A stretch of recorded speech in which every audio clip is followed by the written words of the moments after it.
Arresti e scarcerazione degli imputati, fuochi d'artificio sparati nella notte a Eraclea per il ritorno di Luciano Donadio, indagano i carabinieri.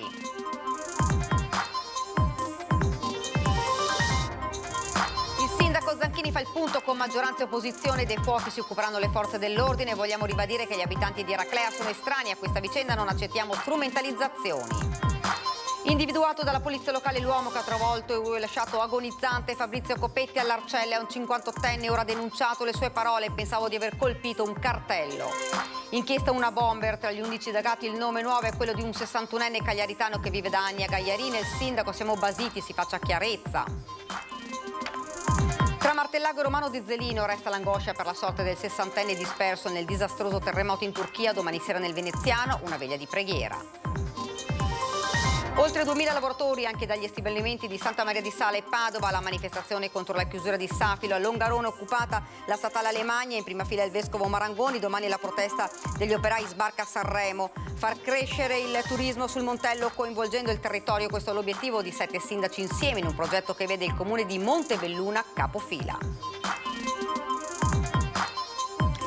Buonasera, ben ritrovati, edizione regionale dei nostri notiziari. Dunque questi titoli li avete sentiti ieri sera ad Eraclea nella tarda serata. Qualcuno ha sparato fuochi d'artificio nei pressi dell'abitazione di Luciano Donadio, imputato nel processo sulla presunta cellula dei Casalesi, che ora ha ottenuto l'obbligo di dimora. Si pensa ad un festeggiamento in suo onore, indagano i carabinieri.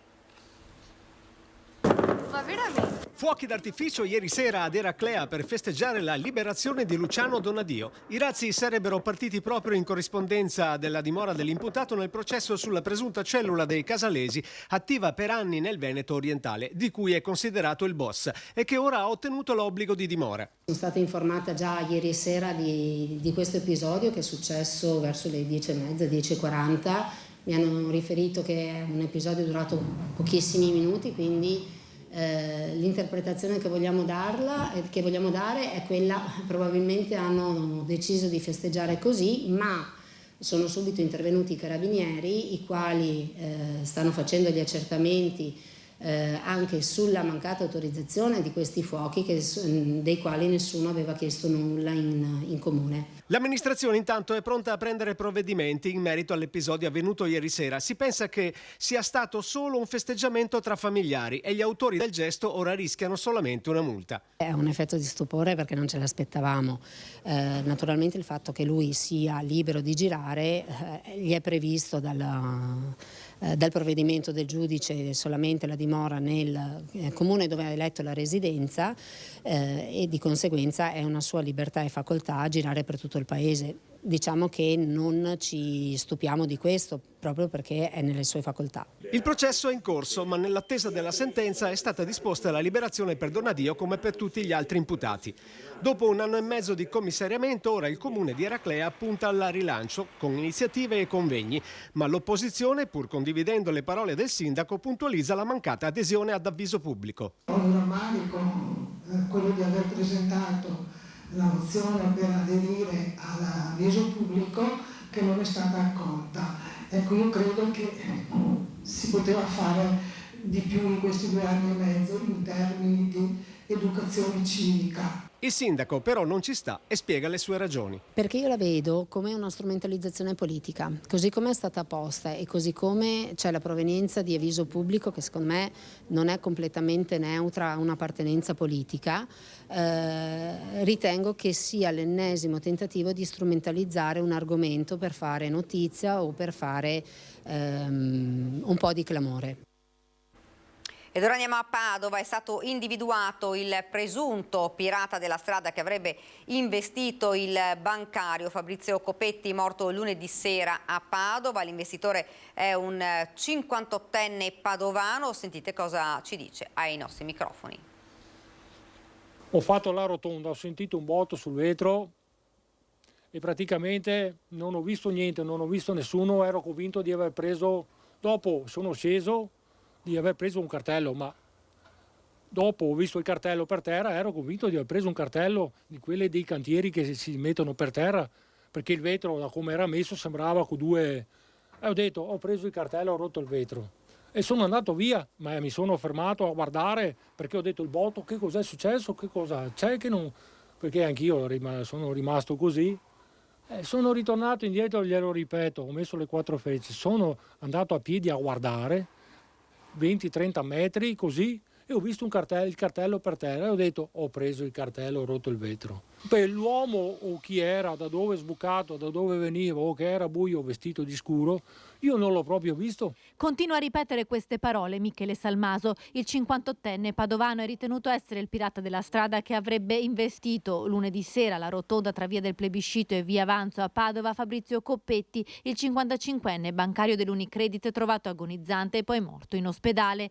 Il presunto investitore non si dà pace. Quella sera stava portando la spesa ad una conoscente. Era convinto di aver travolto un cartello stradale.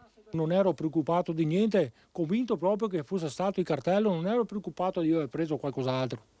Io ero tranquillo, volevo solo cambiare il vetro perché era rotto come fanno tutti gli altri, basta.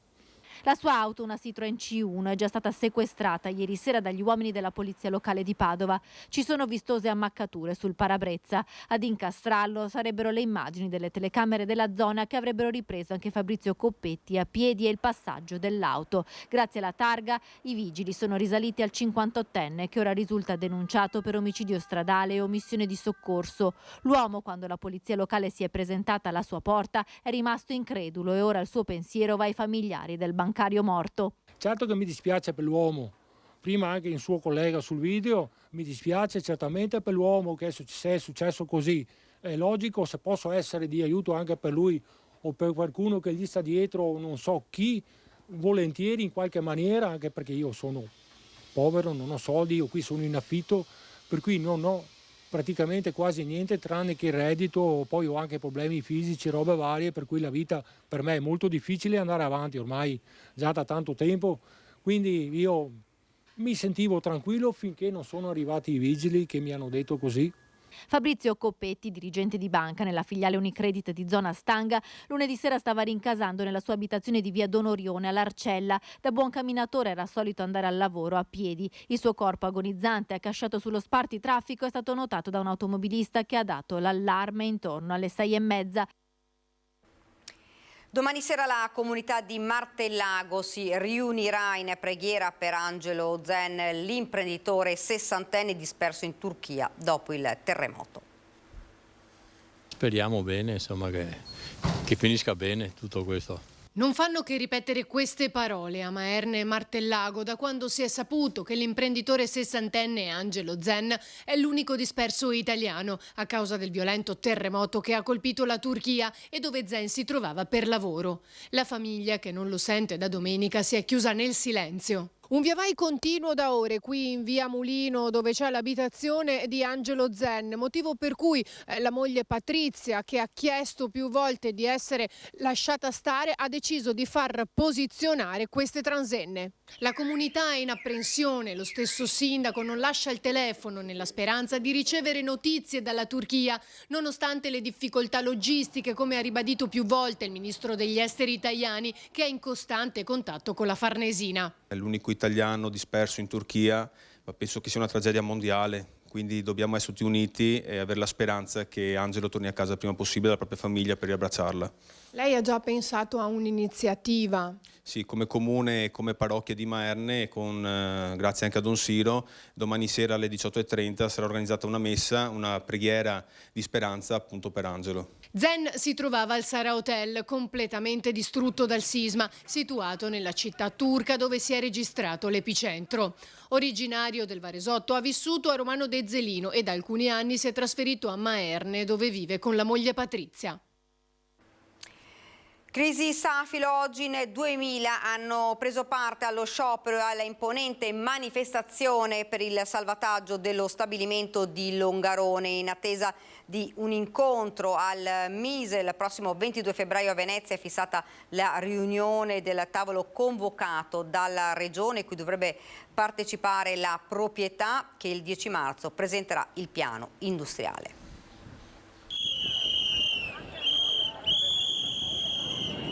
Non avrei mai voluto tornare qui a qualche anno di distanza, perché veramente auspicavo che tutto si fosse risolto con quel taglio di esuberi che era stato fatto nel 2019, invece siamo ancora qua. E piange il cuore, afferma Roberto Padrin, sindaco di Longarone e presidente della provincia di Belluno, che stamattina ha rappresentato le istituzioni bellunesi alla imponente manifestazione contro la chiusura della Safilo, un pezzo di storia dell'industria manifatturiera bellunese.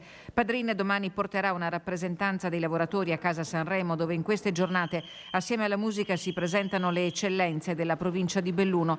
Tra queste ci sono anche i nostri lavoratori, ha detto il presidente Padrin, ed è giusto che facciano sentire la loro voce. La mobilitazione per lo sciopero e la manifestazione a Longarone ha superato le aspettative. In oltre 2000 si sono presentati davanti ai cancelli per portare solidarietà ai 472 lavoratori che rischiano di perdere il posto perché lo stabilimento pare non rientrare più nelle strategie imprenditoriali del gruppo, che lo scorso anno ha chiuso con ricavi e utili in crescita, e gli interrogativi sono molteplici. Non è possibile che negli ultimi 4-5 anni ci sia praticamente di media una crisi all'anno. Dobbiamo fare una riflessione più ampia sulla fragilità del tessuto industriale di questa provincia. Questa è una vera battaglia per la difesa dello stabilimento, per la salvaguardia del valore industriale e di tutte quelle competenze che ci sono qui. Non c'è nessun motivo perché questo stabilimento non sia più ritenuto strategico. Nessuno, eccetto quello di voler fare occhiali fuori dall'Italia. A cascata questa situazione potrà coinvolgere Santa Maria di Sale e Padova? Questo ci dovrà dire il management del gruppo. Siamo preoccupati perché se questa è una scelta per uno stabilimento non è detto che il metodo non venga usato anche per altri. Di sicuro noi presideremo tutta la vicenda, soprattutto in prospettiva, in avvicinamento al piano strategico. Un piano che non potrà non tenere conto della voce che si è levata alta stamattina da un territorio che ha contribuito ai successi del gruppo e che non può essere abbandonato al suo destino. E anche questa volta, come avvenne per ACC, a marciare con i lavoratori è sceso in campo il vescovo di Belluno Feltre Marangoni. Posso esprimere la vicinanza e la solidarietà di tutte le comunità cristiane di questo territorio. Non è la prima volta, Monsignor Marangoni, No. Che lei scende in campo vicino ai lavoratori. È questo che non si finisce mai che è il problema, ho detto. Ci sono delle realizzazioni da volere a tutti i costi e da fare concretamente. La preoccupazione dei lavoratori è quella di tutti noi, ha detto la vice segretaria veneta del Partito Democratico Monica Lotto, che ha puntato il dito contro la risposta tiepida delle istituzioni alla manifestazione che ha richiamato a Longarone oltre 2000 persone. Ripercorriamo dunque la mattinata in questo servizio. Sono quasi le 9 del mattino e siamo davanti allo stabilimento della Safilo di Longarone. Sui cancelli stanno comparendo, i delegati sindacali stanno appendendo gli striscioni di solidarietà che, come potete vedere, arrivano dai poli industriali delle aziende più importanti del Veneto. Quante crisi ha visto nella sua vita lavorativa? Io qua ho lavorato 35 anni, quindi ne ho viste di cose. Purtroppo fino a un certo punto è stato tutto bello, tra virgolette, poi negli ultimi 10-15 anni la cosa pian pianino è degenerata. Parla un ex dipendente di Safilo di Longarone che stamattina ha portato la solidarietà ai suoi ex colleghi. Oltre 2000 lavoratori hanno partecipato alla manifestazione allo sciopero di 8 ore proclamato da CGIL, CISL, UIL. Sono le 9:30 e come da programma comincia ora a muoversi il corteo dei lavoratori di Safilo. Ci sono anche molti sindaci della provincia di Belluno e della vicina provincia di Pordenone a portare solidarietà ai lavoratori. Longarone, Santa Maria di Sale e Padova hanno sfilato fianco a fianco. La paura nostra è che l'azienda un po' alla volta chiuda il cerchio e si collochi all'estero come produzione. Non sappiamo da che parte cosa fare, sinceramente. Lei è qui per solidarietà o lavora in Safilo? Io lavoro in Safilo. Da quanti anni? 25. Safilo ha una storicità importante e da qui si punta chiaramente a difendere questo tipo di ambiente e soprattutto proteggerlo per i prossimi anni. Attorno alle 10 il corteo raggiunge la statale 51 di Alemagna, che per un'ora viene interdetta al traffico dallo snodo del Quattro Valli fino all'incrocio Fercas. Qui il colpo d'occhio del corteo dei lavoratori che hanno attraversato la zona industriale dello stabilimento Safilo, la zona industriale di Longarone, e che adesso arriveranno sulla 51 di Alemagna, e con Stefano Bozzi vi facciamo vedere che già il traffico è stato bloccato. Poco dopo le 11 di nuovo tutti davanti ai cancelli dello stabilimento. A turno il microfono passa ai lavoratori, che si definiscono ostaggi di imprenditori senza scrupoli e si appellano alla Presidente del Consiglio Giorgia Meloni. Continuando a dare contributi a questo tipo di imprenditori stiamo indietreggiando sempre più. Se non c'è il lavoro per tutti, crolla la democrazia. Continuiamo con la cronaca. Un incendio ha devastato una legnaia a Bressanvido, in fiamme 150 quintali di legna.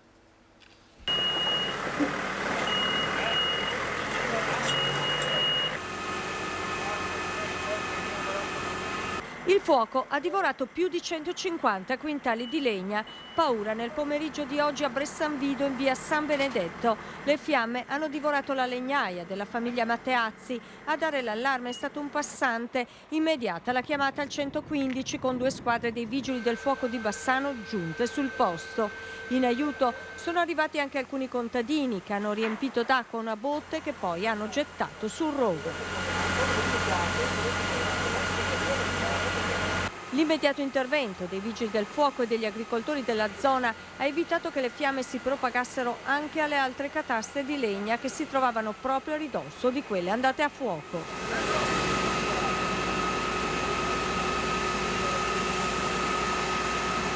Oltre al materiale è andata distrutta anche la baracca. Le cause del rogo sono in corso di accertamento.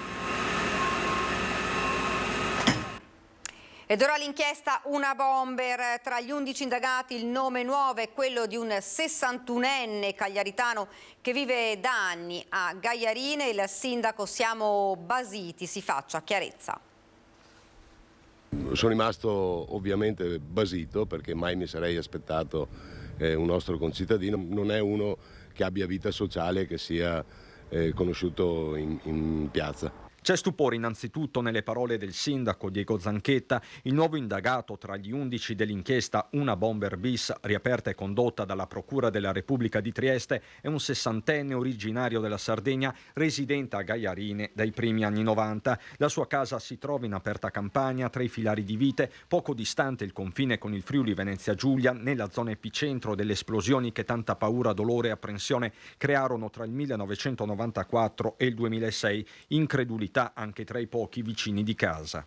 Una persona semplice. Sì, una persona semplice, una persona, non credo che dopo nella mente umana è molto difficile capire e da interpretare è anche difficile. Ma Una Bomber penso che sia tutto un altro personaggio. Io li conosco di vista, dunque non posso dire niente di loro personalmente, insomma, ecco. Sì, beh, sicuramente. Dopo non è che ci frequentiamo, ci vediamo così da lontano e magari ci si saluta e basta. Va a lavorare, passa via e non si sa. Che dove lavora non sa rapporti con lui. Quindi la notizia, ecco, come prendete questa notizia? Per noi è una roba strana, ma non si sa mai la gente, perché oggi credere a tutti e fidarsi di nessuno. Insieme al 60enne di Gaiarine sono coinvolte nella nuova inchiesta altre 10 persone già presenti in quella originaria. Il più noto, l'ingegnere Elvo Zornitta, difeso dall'avvocato Maurizio Paniz. Sono tutti uomini residenti tra Pordenone e Udine. Sui motivi che hanno portato all'uomo di Gaiarine e alla sua vita quasi appartata c'è il massimo riservo e al momento non si sa se vi sia un nesso con l'altro attentato aggiunto alla lista dei 28 già noti, la bottiglietta di Coca-Cola contenente un ordigno inesploso trovata da un cacciatore il 28 ottobre del 2007 a Zoppola, nel Pordenonese. Mi auguro che intanto venga messa fine, quindi dando un volto a chi ha combinato tutto quello che ha fatto negli anni 90, che poi sia lui, lungi da me dirlo. Ho estrema fiducia nella magistratura che faccia il suo corso e che trovi appunto il responsabile di quei dolosi fatti del fine anni 90. È una ferita aperta che speriamo appunto, grazie alla magistratura, che si vada a chiudere quanto prima. Ed ora ci fermiamo per qualche istante di pubblicità.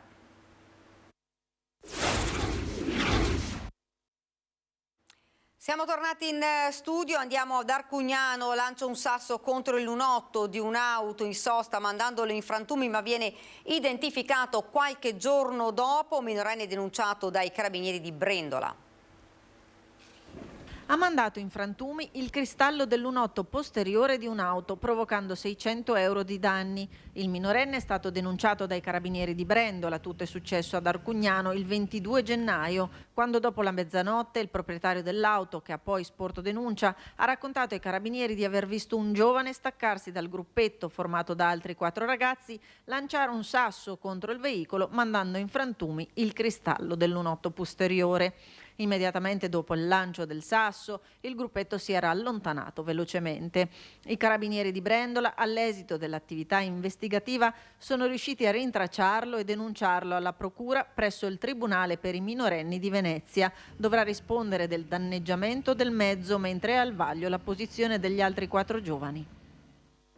Ed ora nel Trevigiano far crescere il turismo sul Montello, coinvolgendo il territorio. Questo è l'obiettivo di 7 sindaci insieme in un progetto che vede il comune di Montebelluna capofila. L'unione fa la forza, è proprio il caso di dirlo, soprattutto in un momento come quello che stiamo vivendo, con i sindaci alle prese, con risorse sempre più risicate e spese in continuo aumento. Realizzare progetti diventa dunque complicato, ma i sindaci dell'area del Montello hanno deciso di mettere insieme le forze per rilanciare l'intero comparto turistico. Siamo 7 comuni, Montebelluna è il comune capofila e non ragioniamo come le città-stato dell'antica Grecia, ma ci siamo coordinati sottoscrivendo una convenzione a ottobre dell'anno scorso proprio per rilanciare e promuovere a tutti i livelli il turismo del Montello.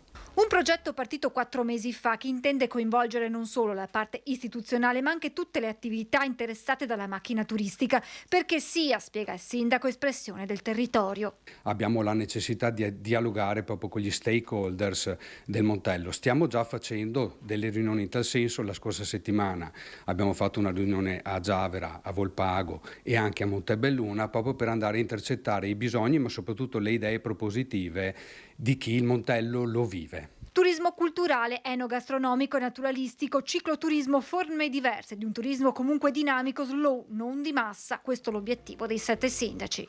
Che vada a poter creare degli itinerari ed è necessario quindi una compartecipazione pubblico-privata per creare delle reti e delle sinergie che al momento sono inespresse. Senza dimenticare che tra 3 anni esatti ci sarà un appuntamento con la storia, le Olimpiadi invernali Milano-Cortina, con Montebelluna pronta a giocare le sue carte vincenti. Ricordo che Montebelluna tra l'altro è in un punto strategico tra Cortina e Venezia, ma non solo, è il polo mondiale della calzatura sportiva e chiunque vada a sciare di domenica molto probabilmente utilizza uno scarpone che è stato ideato proprio nei comuni contermini, se non proprio a Montebelluna. Ed è davvero tutto per questa edizione del nostro telegiornale. Vi lascio alle previsioni del tempo. Grazie per averci seguito, arrivederci.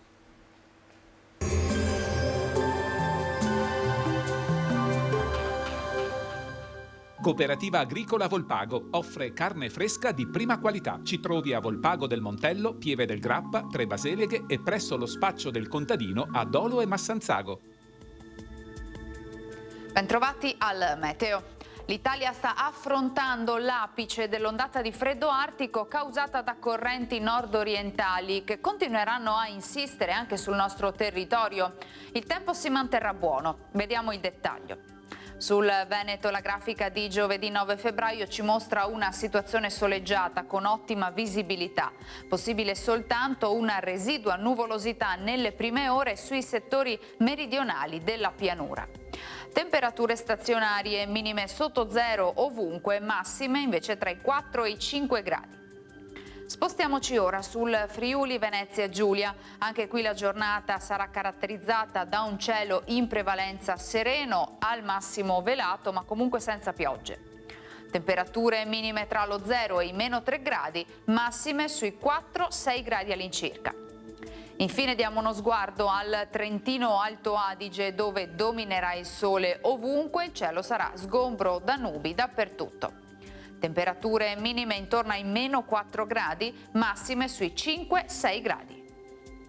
Dal meteo di Antena 3 è tutto, grazie per l'attenzione, arrivederci.